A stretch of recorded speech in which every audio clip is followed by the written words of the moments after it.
And welcome to yet another episode of Cranky Gun Reviews. And this is going to be another kind of mixed episode. This is a why did I want this gun? This is a rifle and pistol in the same caliber. And this is also a pistol and carbine that use the same magazine video, just like my Camp 45 video. This is the Marlin Model 9 or the Camp 9 carbine, which is a 9mm carbine that utilizes Marlin's fantastic micro-grooved barrel. And just like the Camp 45, this has buckhorn rear sights and a post front sight with a hood over it. And it also uses magazines that match up with a different firearm. This one uses the Smith and Wesson Model 59, Model 469, or Model 6906 magazines.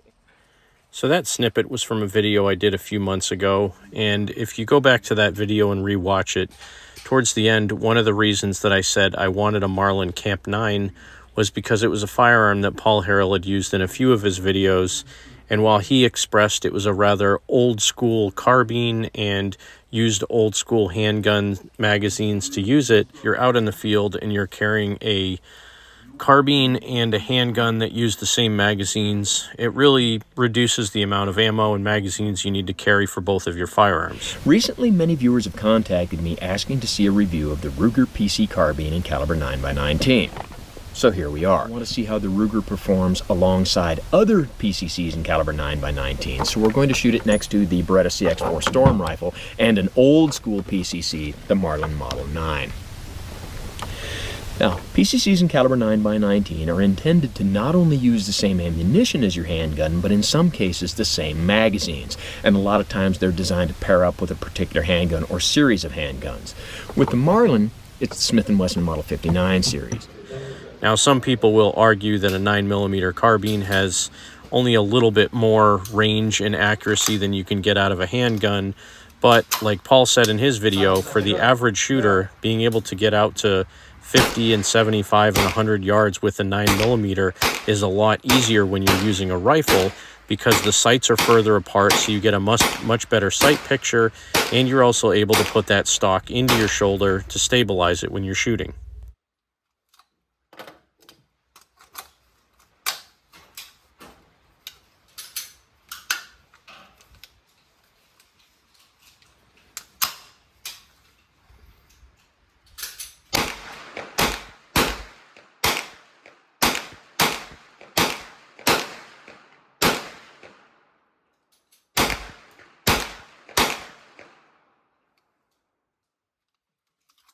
Now, this particular day that I was out at the range, there were several other people at the range when I was there. So even though I'm shooting downrange at a target at 25 yards, I didn't really have the luxury of setting a camera on that target. So you're just going to have to take my word for the fact that when I was shooting the Camp Carbine, I was shooting a little bit high and right, but the more I shot it, the more I got used to it. And I probably could tweak the sights a little bit on it, but I do have plans to put a red dot on top of the Camp Carbine. Now again, here I'm shooting my Smith and Wesson Model 6906, and the whole reason I brought both of these out to the range, again, is because they share magazines. One thing I did want to try while I was out at the range was multiple types of ammo in the Camp Carbine. So I have this Winchester 9mm 115 grain flat nose, and I've been buying more of this as target ammo rather than round nose. The price difference isn't really that much, and honestly, I would carry a flat nose 9mm if I didn't have any hollow point, because it does have a little bit less penetration and a little bit more damage in soft targets. And as you can see here, that functioned flawlessly in this Marlin Camp 9. So the next ammo that I wanted to try was some Federal 147 grain flat nose ammo. And again, you got to test ammo in your guns to know what they're going to be able to function with if you ever do need them in emergency. So this was probably my favorite round because the bullets are a little bit heavier. It felt like the velocity was a little bit lower. It had a different, somewhat softer recoil impulse. And again, the Camp Carbine cycled that stuff perfectly fine without any issues.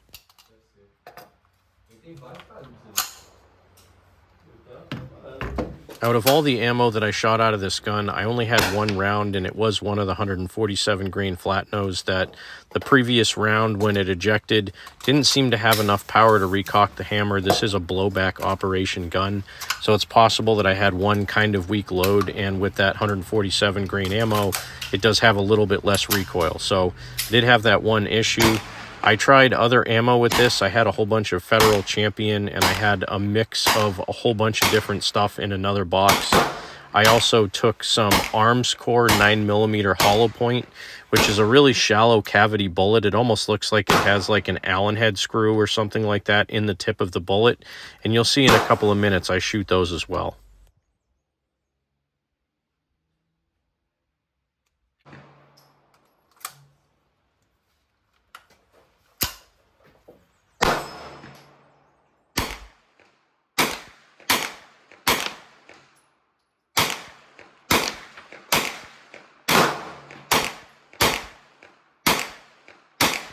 You'll see me a few times throughout this video flinch when I go to pull the trigger. That's because I had just finished shooting my Camp 45 before I took this video. The trigger on the Camp 45 is buttery smooth and very light, and the trigger on the Camp 9 is quite a bit heavier than that one. So going from a nice light smooth trigger to the heavier trigger on the Camp 9 was causing me to flinch a little bit. But I will say there is something really special about shooting these old carbines. Even the Ruger PC Carbine or the Mini 14, something like that, having a wooden stocked rifle in this type of format, I mean, this is basically like the big brother to the Marlin 60 or the 795. It is just a fantastic feeling. You know, it almost feels like a rifle that you would shoot as a 10, 12-year-old kid with your dad or your grandfather out in the woods. It has a really good feel to it, a really familiar feel. The action on it's very familiar and easy to shoot as well. And it just was a great pairing with this Smith and Wesson 6906. This was like a detective's gun back in the 80s. It handles really well. It is a bit chunky. It's a little bit heavy and a little bit thick. But once you get over that double action trigger pull and you get into the single action trigger on this gun, there is nothing like it. I have a Smith and Wesson 469 as well, and that thing shoots just as well as this 6906. They're basically the same gun. The 469 is blued and the 6906 is stainless. But as a sidearm, this really does pair well with the Marlin Camp 9. That thing is just such a joy to shoot. So is the 6906. So I'm glad that when Marlin designed these, they did design to use the Smith and Wesson double action pistol magazines. They work out really well.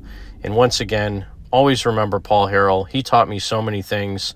I love the fact that he used one of these rifles in a couple of his videos. And, you know, even though he's gone, his legacy remains.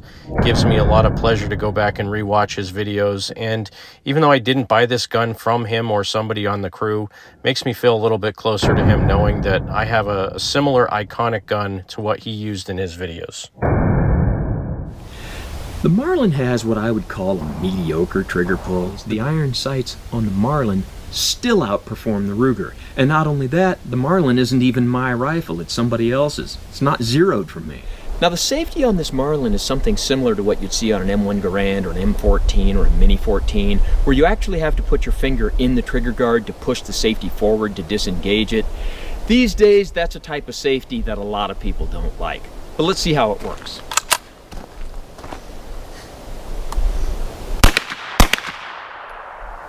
Now we got a malfunction.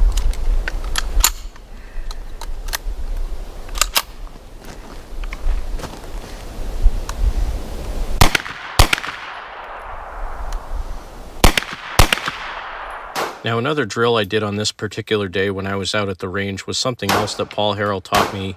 Basically, when you're carrying a double to single action pistol, make sure that you do spend time decocking the hammer, firing the first round in double action and then the second round in single action so you can get used to that long, heavy trigger pull and then the subsequent shorter trigger pull on the second round after the hammer has been cocked. I did that quite a few times, and it's a really good technique to get used to your gun.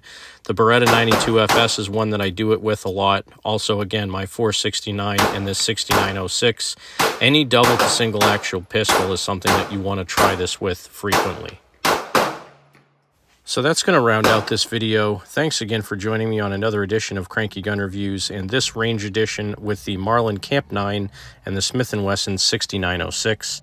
It's been a great trip down memory lane. Thanks for watching. Have a great day. God bless America. Support your 2A rights. Get out there and shoot.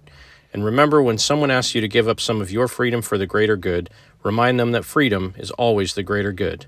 And rest in peace, Paul Harrell.